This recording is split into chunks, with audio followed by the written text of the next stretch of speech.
Hey everybody in internet land, hope everybody's having a good day, evening, afternoon, morning, whatever it happens to be, wherever you're at. So as the channel has grown, and I never expected this, but I've got a question over a video I never really thought I'd do, and it's what hand tools do you need to get involved in timber framing. And I'm going to do two videos, one over power tools and one over hand tools. This one's hand tools. I'm going to do this in two parts. One is going to be what I would say are required tools that you need, and then the second half you'll see the little, it'll have the chapters down below, and that's going to be the optional towards the end of the video. So first section is going to be the required ones you need, and then second part is going to be your optionals. All right, with that in mind, let's get started. So my first three, pretty straightforward. Pencil, you need something to mark with. Now, when I measure, I need to be able to mark my lines. I need a tape measure to be able to measure my lines. I got a decent amount of people from overseas. This is a 25 foot. Sorry, I don't know right off the top of my head what that is in metric, but something equivalent. You know, just a good old average tape measure that'll go the distance what you need. Knife. I've got a pocket knife and a box cutter. I use the box cutter a lot more often than I probably should. But it's good for scribing lines, as well as, again, being able to shave some material off if you need to. So those are my starters. Let's get into the rest of it. Y'all can thank the editing for my kids. They gave me inputs on how to do the transitions. So if you love it or hate it, give me some information in the comments below. They'd like to hear feedback, and me as well. But getting to this, framing square. It's a good old framing square. Again, doesn't have to be the expensive one or anything along that line. Just pick it up at your local hardware store. This is going to be good to give you square, so I can go through and figure out if I'm perpendicular or square on my edges. The other thing is I can lay this over a beam, so I can put this on the edge of a beam, and I can use this to mark a really wide line where my carpenter square wouldn't go across. All right. But you'll use it for other things, notching at angles and so on, but good tool required. All right, next is going to be a carpenter square. Again, for some of you who watched some of my earlier videos, my wife bought me this one. I'm very proud of it. It's a very pretty one. It's a woodpecker's, and being honest, it's probably not the best suited. I would probably say the one at the hardware store would be better. Hardware stores are going to go out to a 12-inch. In most cases you'll get a 12-inch one.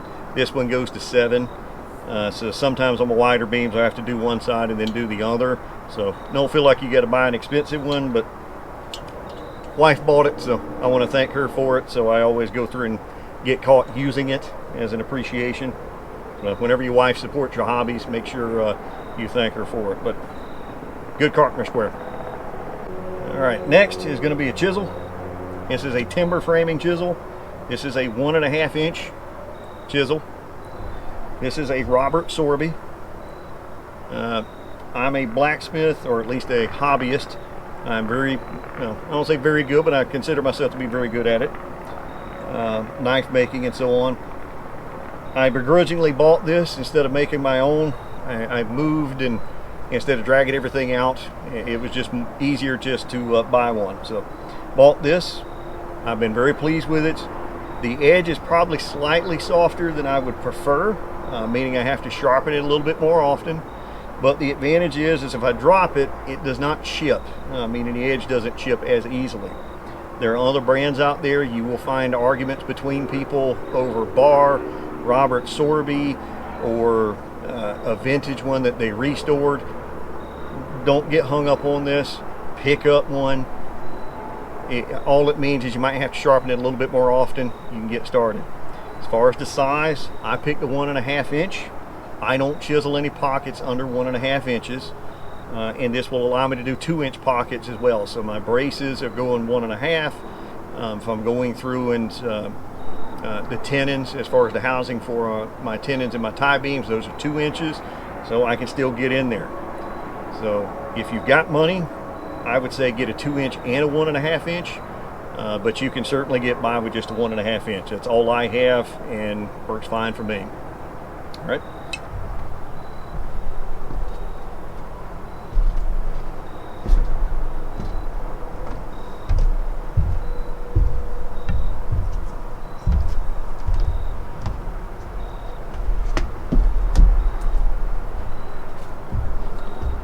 right. All right. Good old mallet. This one's a Garland. It's made up in Connecticut, I believe. Nope, Maine. Excuse me, Maine. It's an excellent mallet. I go through and use this. You can replace the heads. It's a soft head mallet.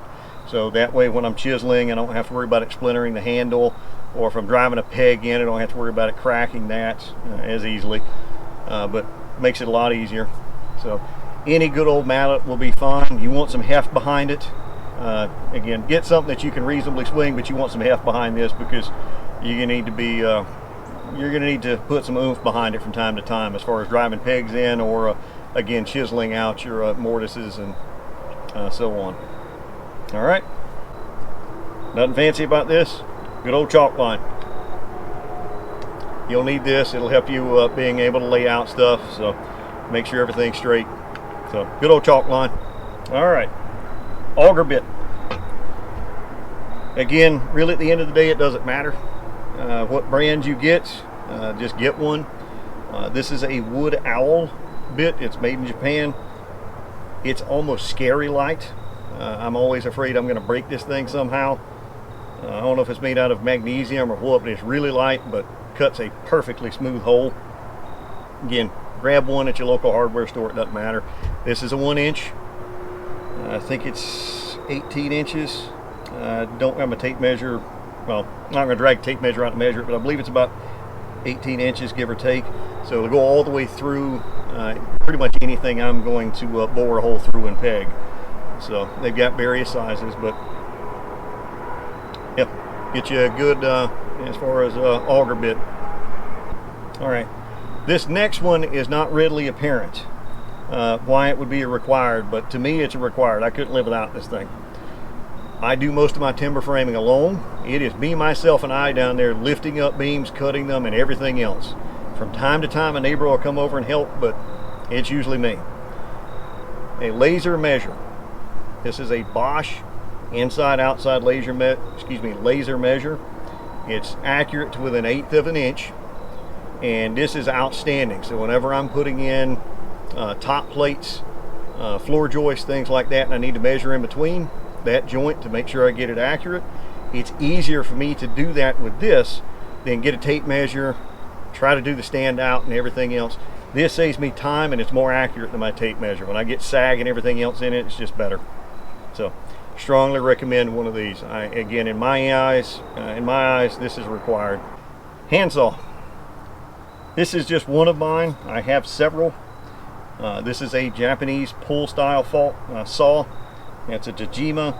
I use this. This is my go-to. I will use this until I just cannot. So unless the beam gets too wide, if I'm cutting, something that's just really, really wide and I can't get a good cross section with it, then I'll go either to my Diston or I think it's a Sigmund. I'm probably getting that name brand wrong. I'll post it below. But again, a handsaw for when I get into larger beams. So to where this doesn't work, then I'll go to your more traditional handsaw. Again, don't get hung up on brands.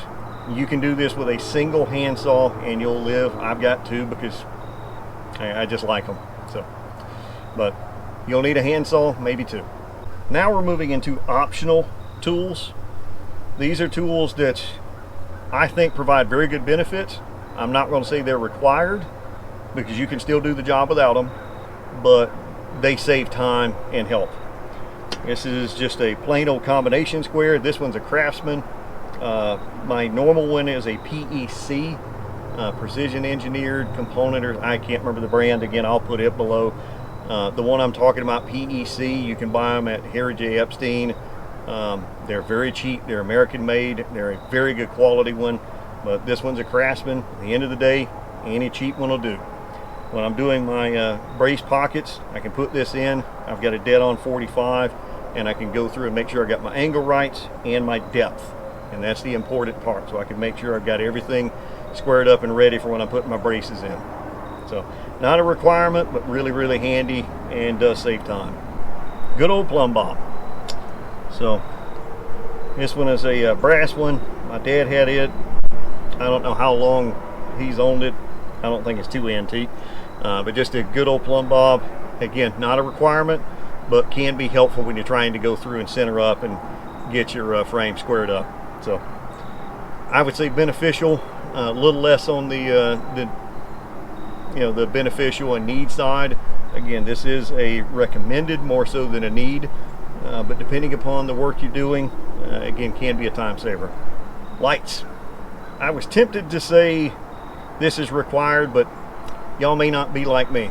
I work after dark in the evening times and overnight many times working on this. This is not my day job, so you may not need them. Headlamp, it's a rechargeable. It just takes 3 AAAs, but just any old headlamp will be fine. That one is probably my most used piece there when it comes to lighting. And cordless or rechargeable shop lights. You can buy these very cheap off Amazon and other places. I used to run my generator at night to run the big shop lights and everything else, but switched up. I burned the gas. Why waste the gas as far as just running lights when I can do the same thing with these and recharge them. I will say, if you're going to be out there for hours on end, check the life expectancy of these things as far as the battery life of them.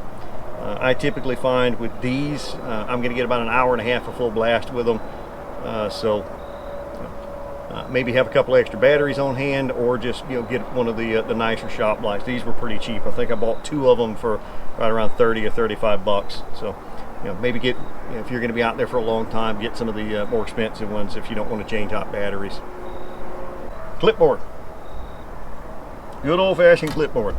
So this one's got a few of my hand scribbled notes over here talking about what I was going to put in this video. So really they're handy. I can put my as far as instructions or measurements, if I need to do any scratch calculations, stuff like that, which obviously I got a cell phone to do most of it, but I can write it down and it keeps them from blowing away.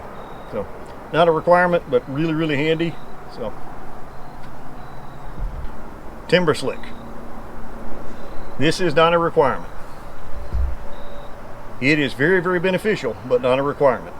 So I can take my chisel, I set it down and discussed it earlier, my 1.5 inch chisel, and I can use it as a small slick to go in and shave down joints and get them smooth as far as like tendons and so on.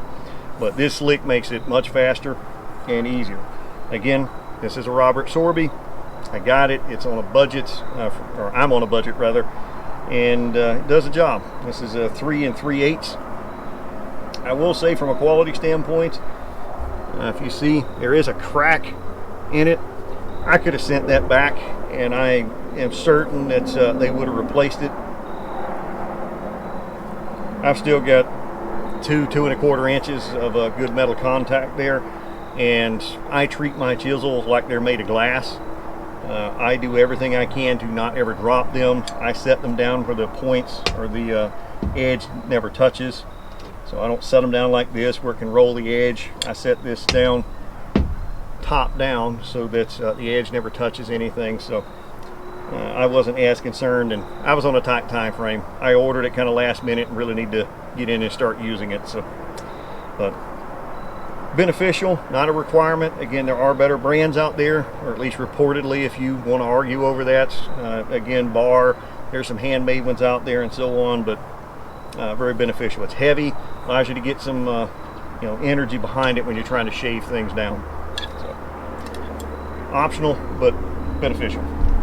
All right, the last beneficial one is a corner chisel.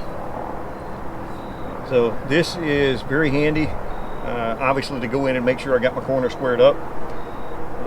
They're a pain in the butt to sharpen, but very beneficial at times. Again, not a requirement. I can take my my 1.5 inch chisel, get in there, and I can go down one side and then come down the other. But the advantage is this is a perfect 90. It's just dead on square because this was machined on a probably on a mill where they went through and just ground that down. But again, Robert Sorby, doing it on a budget. You can find these on eBay and some vintage ones. You can go in and restore them. I will say that sharpening these is a headache, so just be forewarned. But those are some of your basic tools there. I didn't get into some of the others. Again, I'm going to touch on those in as far as like bits for your, your power tools and blades and other things. But these are the basic hand tools. If I missed anything, or anybody else feels like there's a tool that I just obviously missed and my ADD kicked in and didn't think about it, or if you think there's another other tool that would be beneficial, please call it out below. I am not the foremost expert on this, just trying to convey enough information to get you started. And for projects, don't feel like you got to build a barn, like I'm doing, or you see many other people do. Start small. Make a mailbox, make a small gazebo, or make a kid's playhouse, or a tree house for your kids. Make it that way. Those are some things that you can make and even possibly resell, all right, to build your skills up, to build your confidence up. Or if you're never going to be able to build a barn, you just, you live in a city, it's not something that's, you're ever going to be able to do, you don't have the land, make those. That's how you can get involved in this and gain those skills and pass those along to other people. So don't feel like it's always got to be to make this big structure. It can be small things too. All right. Well, I appreciate it. I hope this was beneficial and gave some good information to people. Again, if you've got any other feedback or other questions or anything you'd like to see, please let me know. Comments. One, I want to make sure I'm giving out good information to help people. And two, I want to make sure that I'm doing the videos that are going to be beneficial to y'all. What I think might help you might not be what you need. So let me know. Y'all have a good one. Bye.